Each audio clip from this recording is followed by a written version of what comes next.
देवेंद्र फडणवीस जी, आदरणीय पवार साहेब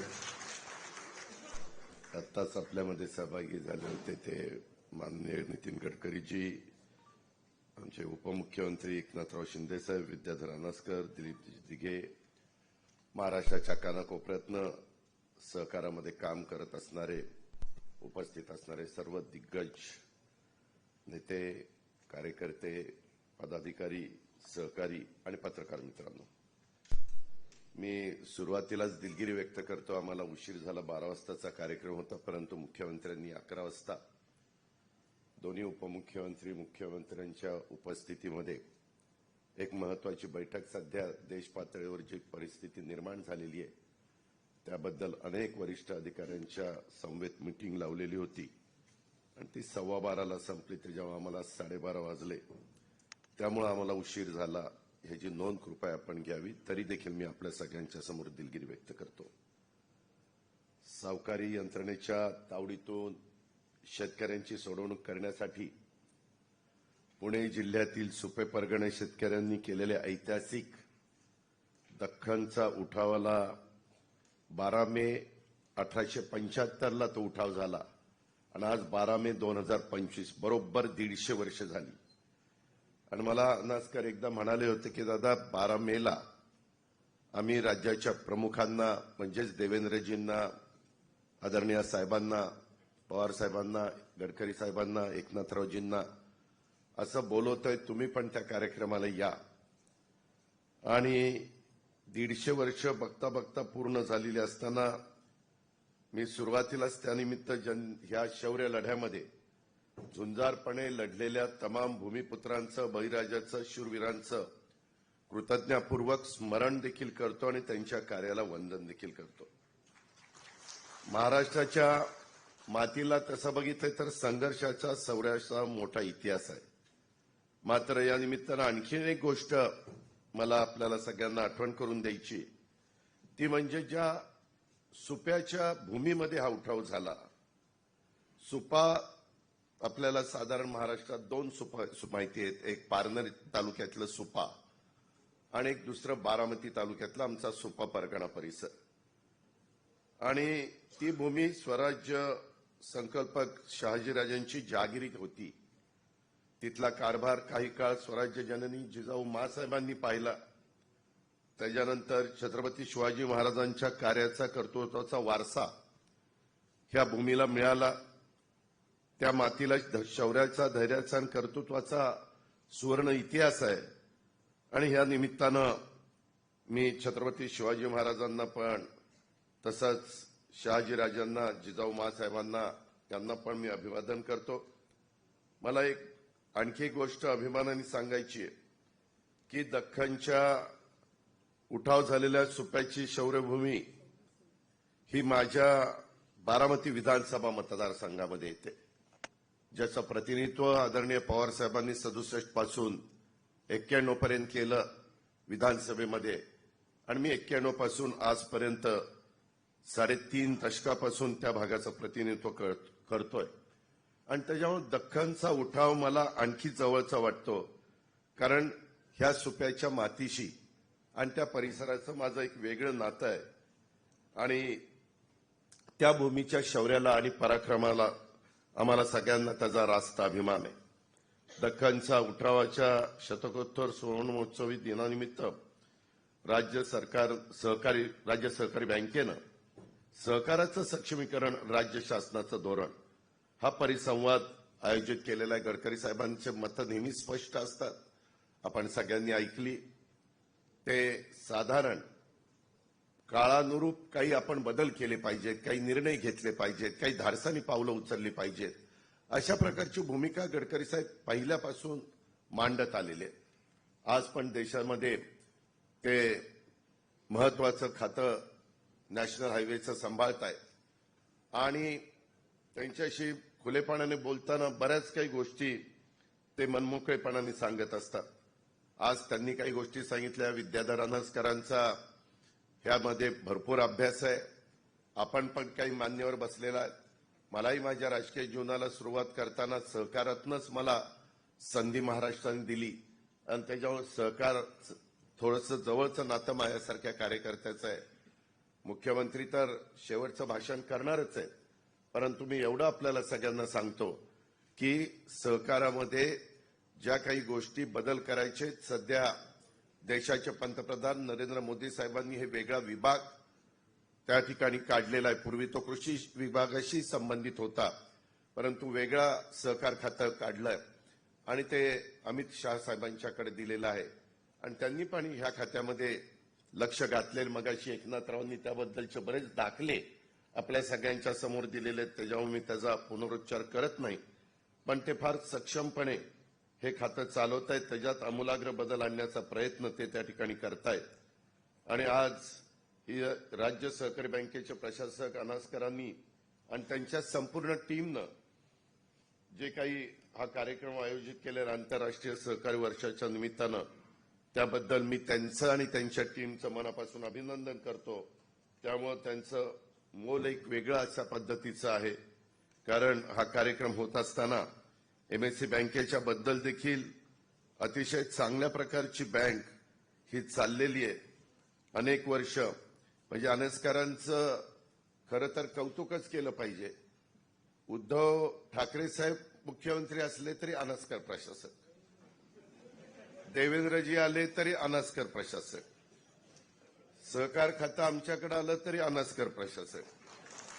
मागे बाळासाहेब पाटलांकर सहकार खातं होतं तेव्हा पवार साहेबांनी मला सांगितलं तिथं प्रशासक अनासकरांना ठेवायचं, संपला विषय.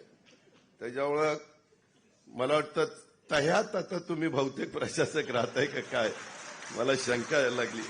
परंतु अनसकरजी मी तुमचं कौतुक करीन, कारण तुम्ही ज्या पद्धतीनं बँक चालवली आहे, कारण या बँकेमध्ये मी देखील 1 वर्ष चेअरमन म्हणून काम केलेलं आहे. आज 62,000 कोटी रुपयाचा विक्रमी व्यवहार आणि त्याच्यामध्ये जवळपास लागोपाठ 4 वर्ष 600 कोटीच्या पेक्षा जास्तीचा नफा हा तुम्ही त्या ठिकाणी मिळवताय. यंदाचा पण नफा हा जवळपास 651 कोटी, गेल्या वर्षी 615 कोटी, त्याच्या आधी 610 कोटी, त्याच्या आधी 602 कोटी, अशा पद्धतीनं ही बँक चाललेली आहे. आणि 5,000 कोटीचं वर नक्त मूल्य नेटवर्क ज्याला आपण म्हणतो, देशातली एकमेव बँक आहे. अशा प्रकारची ही एक बँक खरोखरच महाराष्ट्र राज्याच्या नावाला साजेसं काम दी महाराष्ट्र स्टेट कोऑपरेटिव्ह बँकेचं चाललेलं. मी सगळ्या अधिकाऱ्यांचं, कर्मचाऱ्यांचं, एमडीचं आणि प्रशासकांचं मनापासून कौतुक करतो, अभिनंदन करतो. त्याला कुठंही दृष्ट लागून देऊ नका अशी विनंती पण करतो. त्यामध्ये हे सगळं काम करत असताना एकंदरीतच जरा ज्यावेळेस सावकारी विरोधामध्ये उठाव करण्याचा सुपा परगण्यातील समृद्ध असा ऐतिहासिक वारसा 150 वर्षापूर्वी हे सगळं घडलं आणि दख्खनच्या या उठावात शेतकऱ्यांनी आपल्यावर होणाऱ्या अन्यायाला जोरदार अशा प्रकारचा प्रतिकार केला आणि या लढ्यात शेतकऱ्यांनी सर्वांनी साथ दिली. सर्व समाजाने सावकारांना बहिष्कृत केलं आणि या उठावाचं नेतृत्व कोणी एका व्यक्तीनं किंवा समूहाने केलं नाही, तर सर्व समाजानं सावकारांच्या विरोधात हे नेतृत्व केलं. आणि या उठावात शेतकऱ्यांच्या बरोबरच समाजातल्या 18 पगड जाती जमाती, त्याच्यामध्ये 12 बलुतेदार सहभागी झाले. जुन्या इतिहासात अशी नोंद आहे की या उठावानंतर सुप्यातल्या नाभिक समाजाने सावकारांची केस कापणं, दाढी करणं सुद्धा बंद केलेलं होतं. यावरून त्या काळामध्ये या उठावाची प्रखरता किती होती हे आपल्या लक्षामध्ये येईल. आणि हा सुपा परगणाचा सुरू झालेला उठाव, ह्याचं लोण पुणे जिल्ह्याच्या शेजारच्या पूर्वीचा अहमदनगर, आत्ताचा अहिल्यानगर, सातारा, सोलापूर, नाशिक या जिल्ह्यात पण वेगाने पसरलं आणि या दख्खनच्या भूमीवर या उठावाचं लोण पसरल्यामुळं या उठावाला दख्खनचा उठाव म्हणून त्या ठिकाणी ओळखलं जातं. आज या सगळ्या गोष्टी आपल्या समोरनं गेल्या. सहकारामध्ये आमूलाग्र अशा प्रकारचे बदल होत आहेत. अजूनही काही बदल झाले पाहिजेत अशा प्रकारची भावना अनेकांची आहे. काही गोष्टी इथं बोलत असताना सांगितलं यांनी, अनासकरांनी, की संस्थेने चांगला नफा मिळवल्यानंतर संचालक बोर्डाला पण काही त्या ठिकाणी मिळालं पाहिजे. त्याबद्दल देवेंद्रजी सांगतील. पण ज्यावेळेस संस्था अडचणीत आणण्याचं काम संचालक बोर्ड करतं त्यावेळेस त्यांच्याकडनं पण काहीतरी वसूल केलं पाहिजे, पण होतच नाही. ते 88ला स्थगिती जरी मिळते, मग ते संचालक बोर्ड काय करतं, सत्ता कुणाची ते बघतं आणि मग सहकार मंत्री जो असेल त्याच्या पक्षाकडे जातात आणि तिथनं स्थगिती आणतात. हे कुठंतरी बंद झालं पाहिजे. माझं तर स्पष्ट मत आहे देवेंद्रजी, अशा पद्धतीनं चुकीची वागणारे लोक उद्या सत्ताधारी पक्षामध्ये येण्याचा त्यांनी प्रयत्न केला तरी ह्यांना थांबवलं पाहिजे किंवा प्रवेश दिला तरी त्यांच्यावर पुढची ऍक्शन झाली पाहिजे. मग ही सगळी सुतासारखी सरळ होती. होतं काय, त्याच्यामध्ये प्रत्येकाला वाटतं की नाही आता आपण तिकडं प्रवेश केला म्हणजे आपलं काम झालं, आता आपलं स्थगिती. हे जे काही चालतं हे काही बरोबर नाही. मुद्दामून कुणाला नाहक पण त्रास देऊ नका. ज्यांनी चुका केल्या त्यालाच त्रास झाला पाहिजे. जे चांगलं काम करेल त्याला त्रास द्यायचं काहीच कारण नाही. ही पण गोष्ट आपण सगळ्यांनी लक्षामध्ये घेतली पाहिजे. आज इथं सहकारामधनं खूप काही बदल झालेले आहेत. त्याच्यामध्ये दुधापासून साखरेपर्यंत, पतसंस्था ते नागरी बँकापर्यंत, बचत गटापासून प्रक्रिया उद्योगापर्यंत सहकाराचं योगदान खूप मोठं आहे. आज राज्यामध्ये 2.25 लाख संस्थांची 5,81,00,000 सभासदांची ताकद आहे. पुढेही ती वाढणार आहे. त्याच्या संदर्भामध्ये स्वतः अमित शाह साहेबांनी असं ठरवलेलं आहे की साधारण आपल्याला काही झालं तरी ही संख्या अजून सोसायट्यांची मोठ्या प्रमाणावर त्या ठिकाणी वाढवायची आहे. त्याचं उद्दिष्ट काही डोळ्यासमोर ठेवलेलं आहे आणि तसं झाल्यानंतर खूप मोठ्या प्रमाणावर आमूलाग्र बदल झालेलं चित्र आपल्याला राज्यामध्ये पाहायला मिळाल्याशिवाय राहणार नाही. ही पण खात्री मी आपल्या सर्व सहकारींना देतो. राज्यातल्या सर्व सहकारी संस्थांना कोर बँकिंग, डिजिटल व्यवहार, ऑनलाईन लेखन, लेखापरीक्षण प्रणाली जोडण्याचं काम सध्या राज्य सरकारच्या तर्फे सहकार विभागातर्फे चालू आहे. सहकार क्षेत्रात महिला सहकारी संस्था, विद्यार्थी सहकारी संस्था व नवउद्योजकांच्यासाठी सहकारी स्टार्टअप मॉडेल तयार करण्यावर भर हा दिला जातोय. त्या दिशेनं महायुतीच्या सरकारचं, राज्य सरकारचे प्रयत्न चालू आहे. सहकार क्षेत्राला बळकटी देण्यासाठी सहकार क्षेत्रातल्या कर्मचाऱ्यांना व्यवस्थापन प्रशिक्षण अतिशय गरजेचं आहे. ते देणं, चांगल्या कामगिरी करणाऱ्या संस्थांचा सन्मान करणं, भ्रष्टाचारावर कठोर कारवाई करण्याचं काम त्या ठिकाणी सुरू आहे. ह्याही गोष्टी आपण या निमित्तानं करतोय. आपल्याला सगळ्यांना माहिती आहे की राज्याचे पहिले मुख्यमंत्री स्वर्गीय यशवंतराव चव्हाण साहेबांनी आधुनिक महाराष्ट्राचा पाया रचला आणि त्यांनी राज्यात पायाभूत सुविधा उभारल्या. त्यांच्याबरोबरच महाराष्ट्राचा सांस्कृतिकदृष्ट्या समृद्ध करण्याचं काम हे चव्हाण साहेबांनी केलं. महाराष्ट्राच्या राजकारणात सुसंस्कृत चेहरा आणण्याचं काम त्यांनी केलं आणि सहकार क्षेत्रात काम करताना राजकारणाचे जोडे बाहेर ठेवा असा सल्ला देखील त्या काळामध्ये माननीय स्वर्गीय चव्हाण साहेबांनी दिला आणि आदरणीय चव्हाण साहेबांचाच तो विचार पुढं नेण्याचं काम मग वसंतराव नाईक साहेब असतील, वसंतदादा असतील, आदरणीय पवार साहेब असतील, अनेक दिग्गजांनी, विलासराव देशमुख साहेब असतील, खूप जणांची त्याच्यामध्ये नावं घेता येतील. या सगळ्यांनी त्यांच्या त्यांच्या कारकिर्दीमध्ये हा सगळा वारसा पुढे नेण्याचं काम त्या ठिकाणी केलं. सहकार ही केवळ आर्थिक संकल्पना नाहीये, तर ती सामूहिक जबाबदारी आहे, पारदर्शकता आहे, विश्वासाच्या मूल्यावर आधारलेली ही चळवळ आहे. शेतकऱ्यांच्या, कष्टकऱ्यांच्या सामूहिक कल्याणाच्या विचारातून हा सहकार जन्माला आलेला आहे. आज राज्य सहकारी बँकेच्या वतीनं आयोजित या विशेष परिसंवादात आपण केवळ इतिहासाच्या एका घटनेचं स्मरण करत नाही, तर इतिहासातून शिकून सहकार चळवळीचा पुढील टप्पा काय असावा यावर देखील मंथन त्या ठिकाणी आपण करतोय आणि त्याच्यामुळेच राज्य सरकार ह्या सगळ्या गोष्टीच्या पाठीशी सहकार विभाग राहील.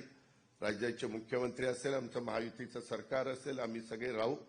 माझी तुम्हाला सर्वांनाच विनंती आहे, अनासकर तुमच्या सहित सगळ्यांना, की तुम्ही ह्याच्यामध्ये चर्चा करून काही एक पेपर तयार करा.